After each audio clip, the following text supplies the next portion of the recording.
एका बाजूला जरंगे पाटील जनतेमध्ये जाऊन रस्त्यावर लढा लढत होते आणि दुसऱ्या बाजूला संभाजीनगरचे विनोद पाटील कोर्टामध्ये कायदेशीर लढा लढत होते आणि त्यांच्याही लढ्याला यश आलं, कारण क्युरिटी पिटिशन कोर्टाने स्वीकारलेलं आहे। त्याची हिअरिंगसुद्धा झाली आणि आता लवकरच त्याचाही निकाल येण्यामध्ये आहे।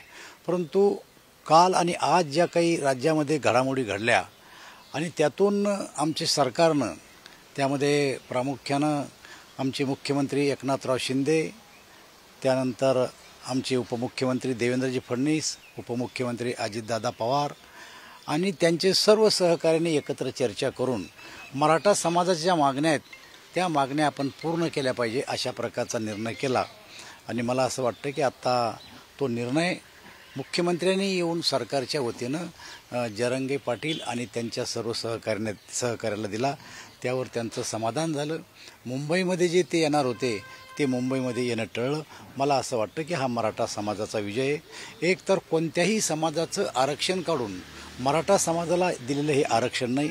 आमची सरकारची भूमिका आहे की मराठ्यासाठी एक स्वतंत्र आरक्षण या ठिकाणी दिलं जावं आणि कोणाचंही आरक्षण कमी न करता ते दिलं जावं, हीच भूमिका आता सरकारनं पार पाडलेली आहे।